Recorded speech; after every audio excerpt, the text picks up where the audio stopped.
Hi guys, it's Christmas break. I'm all bundled up because I just got back from a hike with my dog, and I got a delivery from Aquatic. So Aquatic Aquatics is where I decided to order some of my plants. I found them online. I actually followed a link to their actual website, and then they also are in partnership with Amazon. So I ordered off Amazon, but it came through the US Postal Service, and it's really cold outside. I think they probably got delivered an hour or so ago.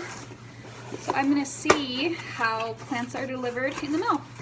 So obviously you take a risk when you buy live fish or live plants in the mail, especially during extreme weather. So it came in the cardboard box, and now we have this bubble wrap. Try to be gentle even though I'm really excited. There's one layer of bubble wrap, two layers of bubble wrap, and here are my plants. So they're cold, but they're not frozen. Okay, the bag is sealed. Let's see, I've got some baby tears, some red leaf plant. Okay, so there's some damage. Some of the leaves are ripped off. The plant kind of looks a little soggy, so maybe that's from too much moisture. But I will open them and take a look. I really hope they didn't get cold in delivery, but they do have great reviews on their customer service, so if they do, I will reach out, and I bet I'll be taken care of. Alright guys, here is my second unboxing. This is also for an aquatic plant, but this time it's from Aquatic Discounts.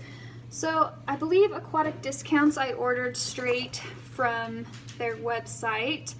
It looks like they got shipped from someplace in, San Diego, California. That's awesome. I lived in San Diego for a couple years, and it's one of my favorite places on earth. So this will be my second unboxing for today. I did open up some other plants that look a little cold. I'm a little concerned, but we are just going to do our best and hope that these little guys survive.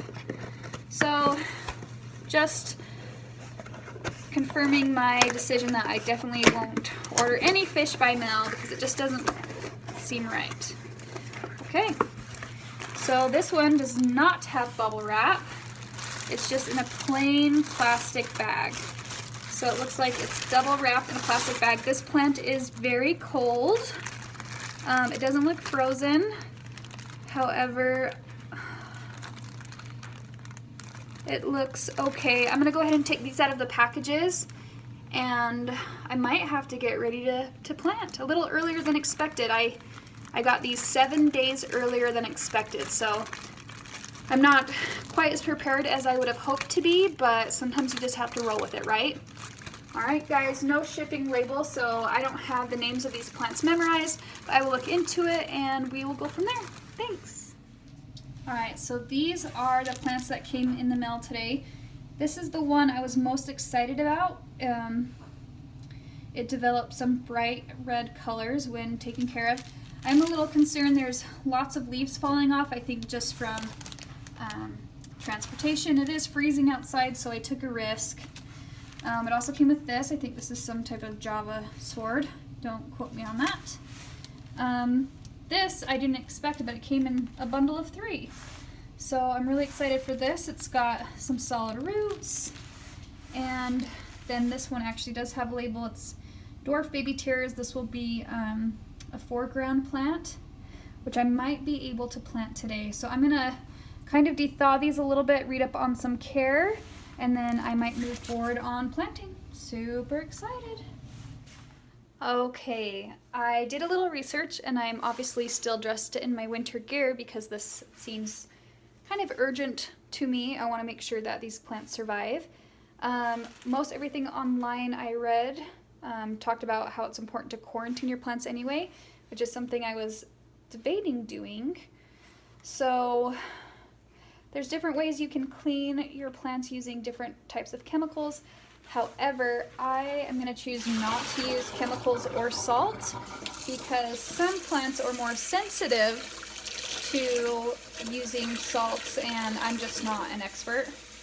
So, like my page says, this could either be a how to do or what not to do. So, I am just going to go ahead and resubmerge some of these plants to keep them hydrated and de-leaf them real quick.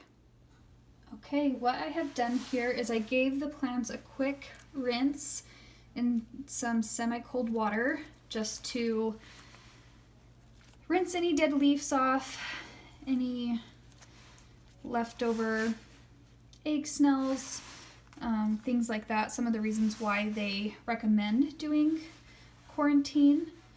And then I'm just soaking them in this Tupperware. So everything online said make sure you do take them out of the plastic bags, so check. Keep them moist, and that's what I'm going to do. And then I'm going to actually place them in my fish tank so that they are under a light. The reason why I'm not planting them today is because I actually planted seeds for a carpet plant, and I need to wait at least 3 more days before submerging them in water. So I'm a little disappointed I timed this. Sure, I was expecting these plants to come sometime next week, so we will just do our best and wish me luck. So I've got my plants in there, and if you look down, you can see my carpet plant seeds are just barely starting to germinate. So still have several days on these. I don't know if it's worth waiting. I don't think you can grow them fully aquatic, so like I said, we'll just do our best. I have these plants from Topfin that I was also going to wait, but after reading online, I'm concerned about leaving them in the bag too long. So part of me is thinking that it might just be time for me to plant my tank. I am going to do some more research and mull it over. Okay, so I was able to look up my plants, and I have Amazon sword, Java, fern, and this one's like a Rosalia red plant, and they can be grown out of water. So I'm just going to submerge the roots and try to let these guys germinate. I won't push it too long. We'll hopefully have them underneath the light for 8 hours a day. And if I notice any changes, then I will of course sacrifice the seeds and plant the plants. But I'm also going to take the Topfin carpet grass and take those out of the bag and submerge their roots as well. I feel like, I might as well go for it. And once again, this will either be a do or do not video. Okay, so I've made the decision to just go ahead and plant my Topfin plants because, as you can tell, they just, I don't know, can't tell if that's some type of mold or if it was something they used to plant them, but I feel like it's necessary. So this is my dwarf grass. It's a foreground plant. I'll plant it up at the front of my tank. This is also a foreground plant. It's a cardinal plant, tissue culture. And then I've got my tall grass that's going to go in the back. So I've got my brand new tools I got for Christmas yesterday, and I'm going to cut these apart, wash them out, and take them to the aquarium to be planted. So the planting jelly on this dwarf grass is just coming out very nicely. And as you can see, you can pull it apart in sections to have lots of different starts. So I'm just going to keep rinsing this out until the roots are exposed, get all the jelly out, and then we'll take it to the tank. There we go, I've got my grass in. Feeling much more better just about having it in the tank than sitting in a bag. Got a cool trick to help get the gel out. Just take a fork. You can just comb it out nicely. Rinse it off. Comb it out with a little plastic fork. It leaves the roots nice and long. All right, foreground plant number 2. Now for my background tall grass.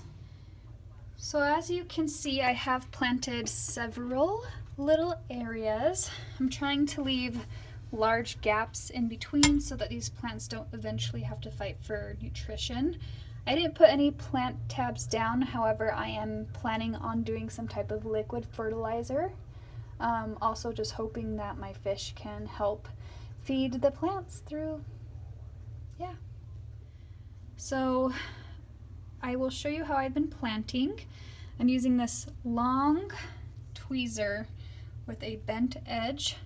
That way it helps me be able to push the grass down. So this is a background plant. I'm going to be planting it in the back. So what you do is you just wiggle it down. You can use your finger to help place it or just kind of cover it up with gravel.